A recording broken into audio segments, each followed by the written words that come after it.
Olá, meu nome é Nathan Vitor e este é o Poder 360 Entrevista. Nesta edição, a gente recebe o ex-ministro da Justiça e ex-advogado-geral da União, José Eduardo Cardoso. Ele é advogado de um casal acusado de ser o idealizador de um esquema de venda de sentenças no oeste da Bahia. Então, ministro, muito obrigado pela sua participação aqui no Poder 360 Entrevista. Essa operação, a qual nós vamos discutir um pouco aqui, a gente tem repercutido no Poder 360, tanto tratando sobre do que os investigados são acusados, como o que vocês da defesa têm a dizer, né? Ministro, o senhor defende o casal Gessiane Souza Maturino dos Santos e o Adailton Maturino dos Santos, né? Eles estão envolvidos aí na primeira fase da Operação Faroeste, né? Que investiga essa venda de sentenças na Bahia. E eu queria começar aqui com o senhor explicando pra gente um pouco mais sobre como se deu essa operação, né? Para quem não está familiarizado com esse tema, o senhor desse uma pequena introdução. E aí, em seguida, o senhor explicasse pra gente do que a Gessiane é acusada, né? Em separado, e do que o Adailton é acusado, para a gente, né, poder discutir aí o que está imputado a cada um, por favor. Bem, olha, é um prazer e um privilégio estar com vocês no Poder 360. E, de fato, eu tenho atuado ao lado de outros colegas como advogado do senhor Adailton e da senhora Gessiane. Apenas para contextualizar um pouco a discussão que se coloca relativamente a esta ação penal. Na verdade, toda a discussão remonta a uma disputa de terras lá na Bahia, ou seja, uma disputa entre um proprietário legítimo, de acordo com aquilo que evidentemente resulta da documentação, e pessoas que invocam para si a propriedade através de uma série de artifícios, como documentos falsos, inventários indevidos, ou seja, um conjunto de situações que não vale a pena aqui ficar especificando. Mas há esse litígio, e a verdade é que o proprietário da terra, José Walter, conseguiu demonstrar o seu domínio. Como existiam vários possuidores na terra, foram firmados contratos de arrendamento. E o senhor Zé Walter, amparado pelo senhor Adailton, que ajudou em todo esse contexto da mediação, começou a receber os pagamentos exatamente por esta situação regularizada da posse em relação ao legítimo proprietário. Esses pagamentos também foram efetuados com o apoio e a prestação de serviços profissionais da senhora Gessiane, esposa do Adailton, que, para poder receber esses pagamentos, são pagamentos expressivos por força da grandiosidade desta terra, ela adentrou como sócia de uma empresa do proprietário, da família do proprietário, e passou, então, como sócia, a receber a participação destes pagamentos. Aquilo que ela recebia pela sua atuação como advogada, ou por ter auxiliado em toda essa intermediação, repito, que vem do reconhecimento da terra e de um acordo judicial homologado, ela passou a encaminhar para a empresa familiar dela que ela tinha com os seus filhos. Basicamente, este é o contexto. Qual é a acusação? A acusação é que o senhor Adailton teria comprado essas decisões no Tribunal de Justiça da Bahia em relação a diversos magistrados e que, portanto, esta compra teria gerado estes recursos indevidos para o casal. Claro? O que chama bastante atenção é que a primeira denúncia que foi efetuada falava ou incriminava o senhor Adailton e também a senhora Gessiane como se fossem uma organização criminosa que pagava esses juízes e também por lavagem de dinheiro. Ocorre que nos fatos não existe nenhuma prova de pagamento aos juízes. A questão da ligação eventual que poderia ter sido entre Adailton, não entre Gessiane, entre Adailton e os juízes, não foge da normalidade. Existem ligações que eram feitas entre eles, mas por um telefone ramal da família, em que a mãe do senhor Adailton tinha contato específico com uma das juízes, ou seja, uma prova fragilíssima. E o que chama a atenção na primeira denúncia é que tanto Adailton e dona Gessiane eram acusados de terem comprado o juiz, mas não são, nesse primeiro momento, denunciados por corrupção, só por uma organização criminosa e por lavagem de dinheiro. lavagem de dinheiro que era feita, curiosamente, à luz do sol, porque a empresa era contabilizada, a empresa familiar era contabilizada. É a primeira vez que se vê uma lavagem de dinheiro oficial, sem nenhuma discussão de ocultar e sem a clareza da origem ilícita do dinheiro, porque eles não foram denunciados por corrupção. Só mais tarde é que há uma denúncia sobre corrupção em relação a Adailton e GCM. Em síntese, este é o contexto, faltando apenas um dado. O outro lado da disputa, em que há uma empresa chamada Bom Jesus, foi pega na Operação Faroeste, segunda etapa. E aí com provas de que eles pagavam juízes para tentar reverter as decisões que haviam sido conseguidas pelo grupo com que o senhor Adailton tinha relação.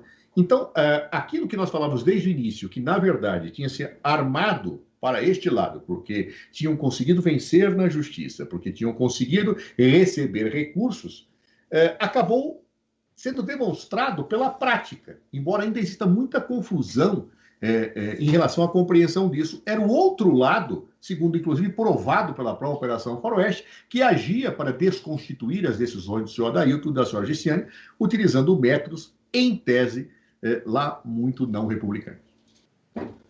O senhor defende, o senhor cobra, e a gente está no meio de uma pandemia, imaginamos que o Poder Judiciário aí está numa dificuldade de conseguir realizar audiências, né? Enfim, ter encontro entre os julgadores e as partes. E o senhor cobra um contato direto, né, das partes do processo com os julgadores, né, no sentido de haver uma paridade de armas, entre aspas, entre quem está acusando, né, a promotoria e os senhores que estão fazendo a defesa dessas pessoas que são investigadas. O senhor não está tendo acesso ao juízo para apresentar a defesa do casal e o Ministério Público, né, quem acusa, está tendo uma disparidade aí? Eu não posso culpar o Poder Judiciário por isso, eu quero ser justo, claro. Na verdade, a questão da pandemia obriga, e corretamente, que os magistrados fiquem mais reclusos. E, portanto, nós não tenhamos a possibilidade de despachos pessoais.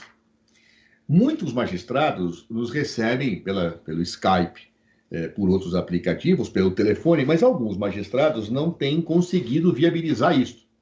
O que faz com que, num julgamento como este, você muitas vezes não conseguir despachar com os principais protagonistas, é algo muito complicado. É um processo confuso, com muitas situações, com muitas interpretações, algumas indevidas, e algumas, a meu ver, midiaticamente lançadas pelo Ministério Público. Eu quero aqui cumprimentar o Ministério Público, órgão que sempre defendo, mas em alguns casos tem havido uma situação de extrapolação em que parece que se quer uma condenação pela opinião pública. Vou lhe dar um exemplo.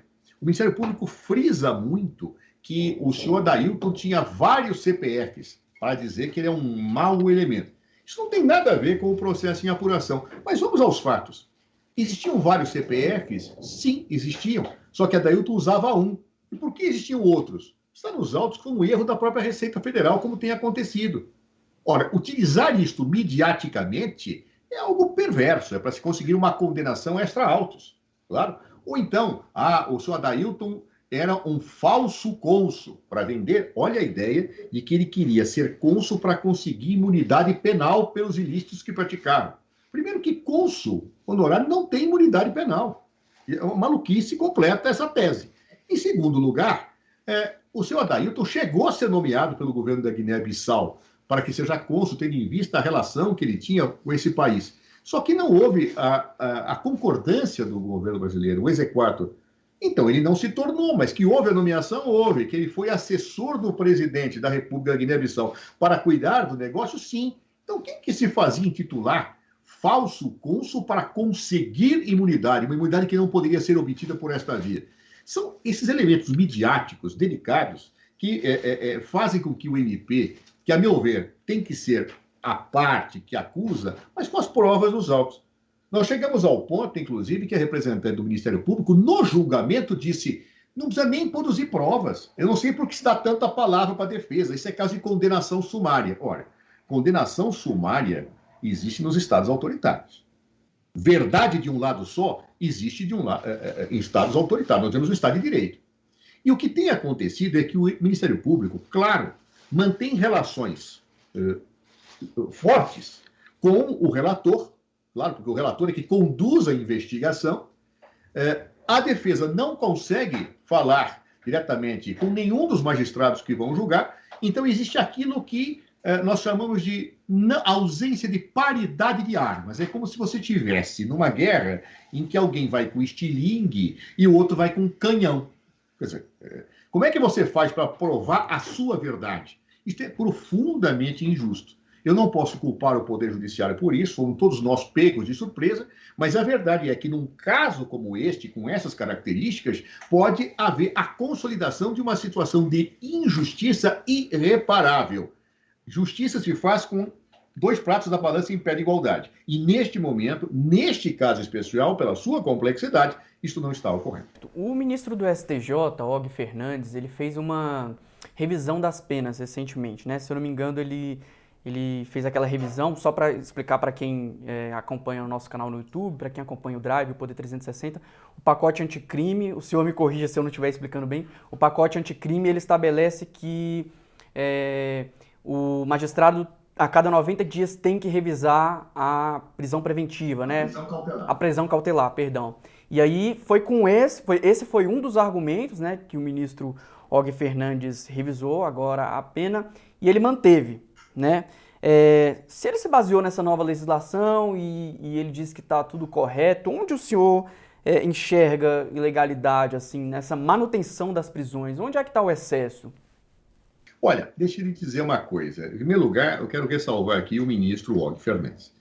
É um ministro correto, íntegro, um homem que se dedica à magistratura e pelo qual eu tenho um profundo apreço e admiração. Claro. O que acontece neste caso é que existe, a meu ver, um conjunto de situações que estão induzindo não apenas o relator, mas todo o órgão especial do Superior Tribunal de Justiça a uma avaliação equivocada sobre o que não existe. Vamos lá. Em primeiro lugar, uma prisão preventiva eu determino a partir de certos pressupostos objetivos. Eu, inclusive, fui relator da alteração dessa legislação quando eu era deputado. A prisão preventiva você determina em último caso, quando você não tem nenhuma outra situação que possa efetivamente assegurar a boa instrução do processo ou os valores que a lei tutela. Muito bem. Neste caso, a meu ver, não havia nenhuma prova desde o início para a prisão do senhor Adilto Maturino. Eu posso até entender que havia para denúncia, que havia, etc. Mas por que o senhor Adailton Maturino foi preso preventivamente? Os fatos são muito tênues. Porque ele chefia uma organização criminosa e ele poderia continuar a delinquir. Como? Se todo mundo foi afastado, se todos os bens foram bloqueados, se os próprios juízes foram presos, quer dizer, como é que poderia continuar a delinquência nesta hipótese? Foi tudo paralisado. Segundo, porque ele estava num apartamento que não era o dele. O apartamento era o dele no momento da prisão, está tudo caracterizado. Ou seja, não existe razão para essa prisão preventiva. Agora, o que chama mais atenção é o caso da senhora Gessiane, porque a grande culpa da senhora Gessiane, se nós lemos com atenção a denúncia do Ministério Público, é o fato dela ser casada com o seu Adailton. Parece que o corpo de delito que prova os ilícitos da dona Gessiane é a certidão de casamento dela. Por quê? Porque ela era advogada? Era. Constituída dos autos? Era. Houve um acordo judicial? Houve. Homologado pelo juiz? Sim. Existe alguma relação da senhora Gessiane com a culpa de juízes? Não. Da mesma forma que não há nenhuma prova em relação ao senhor Adailton.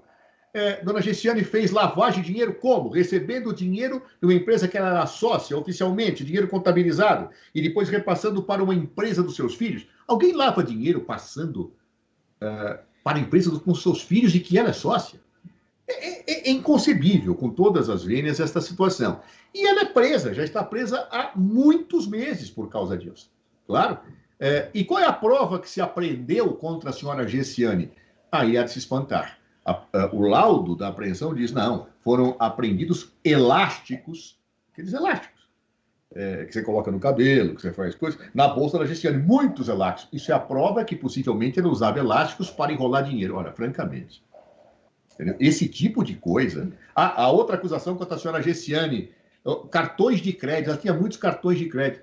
E se ela tem muitos cartões de crédito, porque ela tem bastante dinheiro, e é uma mulher rica, Qual o problema? Todos os cartões que têm nome dela. Onde é que está a ilegalidade disso? Isto é prova para prender uma pessoa? Então, olha, eu te digo muito francamente, eu sou advogado da causa e, óbvio, não sou imparcial, claro, mas como ser humano mesmo, isso é algo que me deixa perplexo.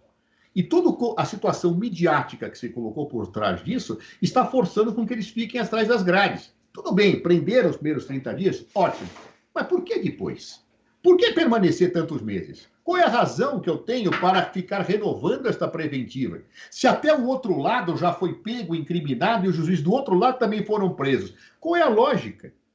Eu não vejo o menor sentido humano nisso. E mais, o senhor Adailton pegou Covid na sala. E tem comorbidades. Só foi descoberto isso porque um advogado que é nosso parceiro esteve lá, viu que ele estava emagrecendo e tossindo muito, fez com que nós fizéssemos uma petição para o ministro Wog, se mandasse um médico e se constatasse que ele estava com Covid naquele dia, por causa do advogado. Que atendimento médico é esse? Numa cela com 10 pessoas. Foi levado, ficou um dia no hospital e aí não voltou para a cela em que ele estava. Aí vem se dizer que as condições carcerárias são boas, com 10 pessoas, comida no chão. É impossível. Agora, ficar preso para quê? Por que então, se quer uma medida cautelar, não se deixa ele na sua casa com uma tornozeleira? Como nós temos visto o presidente da Câmara, Eduardo Cunha, como nós temos visto vários outros. E o senhor Adailton se enquadrava nos termos da resolução do CNJ. Claro. Por quê? Por que, então, não se libera ele? Qual é a lógica disto? Para que venham pessoas morrer, como morreu o senhor Nelson Meurer, deputado federal, preso? Como morreu recentemente um jovem negro também, que não tinha o porquê estar preso e morreu de Covid? Não é correto, não é humano.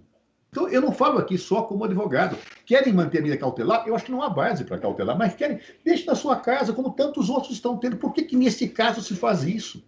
Qual é a dimensão desumana que está por trás disso? Claro, eu sinceramente, há coisas que o advogado luta com garra, mas o ser humano fica tocado. Eu não consigo entender situações desse tipo. O que se quer? Que morram as pessoas? Então, é isso. Eu não vejo fundamento para a continuidade da prisão preventiva do senhor Adailton. E da dona Gessiane, então, é uma coisa que chega a ser até impressionante, impactante. Claro, para quê? Por quê? Se pessoas como Eduardo Cunha e tantos outros estão nas suas casas, por que, neste caso, não se permite? O que muda? Então, esse é um apelo que eu faço, não apenas pelo direito como advogado, que, repito, não é neutro, não é imparcial, nem pode ser, mas como ser humano, me parece absolutamente incorreto a manutenção de uma situação dessa natureza. Ministro, saindo um pouco aí, o senhor já deu uma introduzida aí, saindo um pouco desse caso concreto, né, digamos assim, e aí abordando agora um pouco da constitucionalidade disso em si. O senhor vê que o Poder Judiciário, ele atropela suas prerrogativas? A gente acompanha julgamentos no Supremo, por exemplo, em que um dos ministros, por exemplo, o ministro Marco Aurélio, ele cita muito isso, né, de que o Supremo atropelou o Congresso, o Supremo não devia ter feito isso, aquilo, não tá na sua competência. O senhor enxerga que o Judiciário, ele atropela muito as prerrogativas dele? Olha, essa questão do chamado ativismo judicial, vamos chamar assim, é uma questão que não é apenas brasileira, ela é mundial. Nós temos um problema de desequilíbrio entre os poderes no mundo. Isso está sendo escrito por autores da Europa, está sendo escrito por autores dos Estados Unidos e ocorrendo no Brasil de uma forma exacerbada. Claro? Um juiz, ele não pode julgar de acordo com a Constituição que ele acha que seria melhor. Um juiz não pode julgar de acordo com a voz das ruas. Ele não pode julgar com base em estatísticas. Ele tem que julgar dentro das possibilidades que a Constituição lhe oferece, dentro de interpretações razoáveis. Eu não posso criar situações para extraí-las retoricamente do contexto constitucional, porque eu acho que isso é melhor. Isso não é um papel de um juiz, pelo menos no Estado de Direito. Juiz não é agente político estrito sensu. Ele não é eleito para tomar decisões políticas. Às vezes, eu, por exemplo, tenho visto decisões do Supremo Tribunal Federal que eu aplaudo como ser humano. Mas que, olhando o direito, eu falo, não poderiam ter feito isto. Claro, não é justo que façam isto, não do ponto de vista humano, que do ponto de vista humano eu não concordo do ponto de vista democrático. E eu me recordo de um professor que, discutindo o ativismo judicial, dizia o seguinte: quando perguntado dos benefícios transformadores e humanistas que o ativismo tem feito no mundo, ele dizia: sim, existem, mas tomem cuidado. Quando você abre a porta de uma gaiola, você não escolhe os passarinhos que dali fogem. Os passarinhos que podem fugir são humanistas ou autoritários. Podem ser transformadores para o bem ou podem ser fascistas. Então, há que se tomar muito cuidado quando se abre a gaiola do Estado de Direito. E, infelizmente, eu tenho visto no judiciário brasileiro, frequentemente, essa gaiola ser aberta para o bem e para o mal. Isso desequilibra a relação de poderes, desequilibra o Estado de Direito. A gente vê que nos últimos tempos, né, com o avanço tecnológico, a internet, as pessoas, né, felizmente têm mais acesso à informação e o judiciário ganhou os holofotes, né? Casos como esse, por exemplo, da Operação Faroeste, talvez não tivessem a mesma repercussão antigamente como hoje, que basta acessar ali na internet para saber do que se trata, quem está preso, quem está solto, em que fase está, né? Mas esses holofotes, né, que hoje existem, não deveriam existir, teria que ter um limite, não, tem coisas que as pessoas não precisam saber, digamos assim? Eu diria que o Estado tem que ser transparente. Eu não sou favorável a um Estado opaco. No entanto, o que me assusta é quando eu vejo juízes sendo aplaudidos ou sendo vaiados. Quando eu vejo juízes sendo aplaudidos porque procuram aplausos, inclusive, muitas vezes, a vaidade, ela mexe com a cabeça de qualquer ser humano, inclusive comigo, com você, com qualquer um dos que nos assistem. Mas quando um juiz é tomado pela vaidade, busca aplausos, busca reconhecimento na rua, ou quando um juiz é vaiado, alguma coisa vai mal no Estado de Direito. É porque a população começou a identificar o juiz como um agente político stricto sensu, ou seja, como alguém que toma decisões políticas. E isto é mortal para o Poder Judiciário.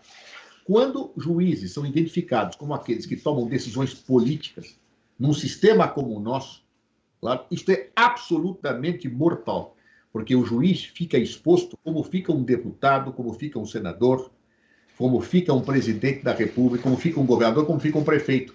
Só que ele foi eleito para decidir politicamente. E o povo tem, depois de 4 anos, o direito de substituí-lo.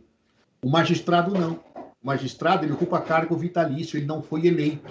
Então, ele é alguém que se subordina à vontade política expressa na lei, que, claro, comporta nuances, que, claro, comporta interpretações que não são neutras, mas ele não pode produzir normas tomando decisões políticas. Quando ele faz isso, ele começa a ser aplaudido ou vaiado. E aí o Poder Judiciário começa a perder perante a população a sua credibilidade, colocando em risco o Estado de Direito. O Judiciário é fundamental para o Estado de Direito na feição que ele possui. Ele é o guardião da Constituição. Agora, quando o guardião da Constituição começa a ser visto como seu principal violador, para o bem humanista ou para o mal, nós vivemos maus dias. E a gente está caminhando aqui para o fim e eu queria um pouco abordar com o senhor uma questão. Como é que o senhor, então, vê o papel, por exemplo, a gente falou aqui do julgador, né? E a sua visão sobre quem acusa, né? No caso, seria a Procuradoria-Geral da República, o Ministério Público Federal. E uma vez o ministro Gilmar Mendes, do STF, classificou, né, a Procuradoria, abre aspas, como mostrenga, né? Que mostrengo foi esse que nós criamos, a PGR. O senhor acha que os acusadores atropelam também as prerrogativas deles? Exageram? Bom, primeiro em relação ao Ministério Público, eu fui deputado por 8 anos e muitos achavam que eu era membro do Ministério Público, porque eu sempre defendi demais o Ministério Público. Eu sempre tive uma postura favorável ao fortalecimento constitucional do Ministério Público e ainda hoje tenho. O que não quer dizer que eu tenha que fechar meus olhos a situações de abusos. Claro? Vamos lembrar do velho e bom Montesquieu, que dizia que todo homem que tem o poder tende a dele abusar. Por isso é necessário limitar o poder. Até a virtude precisa de limites, dizia Montesquieu. De fato, a própria virtuosidade do Ministério Público também tem que estar contida pelos marcos do Estado de Direito. E eu tenho visto muitos abusos. Eu tenho visto membros do Ministério Público que acusam e tentam trabalhar com a opinião pública para terem resultado na acusação. Isso é horrível, isso não é Estado de Direito. As revelações feitas pelo The Intercept Brasil, por exemplo, falam algo que eu imaginava, mas quando você vê, você fica horrorizado. Claro, não é possível comportamento desta forma de membros do Ministério Público, e é necessário que o próprio Ministério Público impeça isso, por uma força de autocontenção, por uma força de comedimento. Para o Ministério Público e para a Justiça valem uma regra, e a regra é prudência. Prudência institucional. Não coloquem as suas virtudes como se fossem fins a serem alcançados a qualquer preço. No Estado de Direito, os fins não justificam os meios. Quando eu vou atrás de uma virtude abusivamente, eu posso estar aniquilando outras. E isto me parece que é algo que o Ministério Público tem que começar a se repensar, sob pena dele ser um fator de desequilíbrio do Estado de Direito e ser acusado de arbítrio, como já começa a ser acusado com muito vigor, e isso está cada vez mais crescente. Eu defendo o Ministério Público e, portanto, defendo a sua autocontenção, a ausência de arrogância institucional, a ausência de posturas abusivas. Este é um papel do Ministério Público que eu defendo e tenho honra de defender. Em relação a ministros, você mencionou o ministro Gilmar Mendes, eu, por vezes, discordo das decisões do ministro Gilmar Mendes e outras vezes eu concordo. Mas eu sou obrigado a reconhecer a imensa coragem institucional que esse magistrado tem. E às vezes eu discordo dele, às vezes eu concordo com ele, mas ele tem sido um magistrado que, pelo menos, eu tenho visto as mais recentes decisões dele com um apego muito grande à defesa das garantias constitucionais e contra arbítrios. Nós temos que parar um pouco com essa ideia de que juiz bom é o juiz que prende e juiz mau é o juiz que solta. Porque o juiz mau, ele pode prender arbitrariamente e o juiz bom pode soltar quando a Constituição, a lei e o direito assim o recomenda. Então, portanto, eu acredito que o ministro Gilmar, em decisões recentes que tem tomado no exercício da sua função jurisdicional, tem buscado estabelecer essas garantias da Constituição. E acho isso extremamente importante. O que cabe a nós é termos o critério e o conhecimento de perceber que não é a opinião pública que pode aniquilar reputações, mas é o devido processo legal, com provas, não com convicções, com provas, em que com equilíbrio o magistrado julga, sempre dentro das garantias da lei. Nós não vivemos mais num tempo de arena romana, porque a arena romana ela fazia injustiças quando o imperador levantava o polegar ou abaixava o polegar. Nós vivemos um tempo de Estado de Direito. E por mais que uma pessoa seja nossa inimiga, por mais que eu não goste, ela tem direito a ter direitos. Ela tem direito a produzir provas, ela tem direito a ser ouvida. É necessário ter um equilíbrio entre as partes de um processo. Claro, sem este equilíbrio, a justiça se transforma em injusta. E nesse ponto, eu acho muito importante que a sociedade acorde para isso. Quem aplaude a violação do direito do outro, aguarde. O seu direito será violado. E ninguém também se levará para defendê-lo. Tá certo. Senhor José Eduardo Cardoso, ex-ministro da Justiça, ex-advogado-geral da União, muito obrigado pela participação do senhor aqui conosco. Eu que agradeço imensamente, um abraço grande a todos e felicidades. E justiça para todos nós. E esse foi mais um Poder 360 Entrevista. Muito obrigado pela sua companhia. Não esquece de ativar o sininho para receber as nossas notificações. E até a próxima!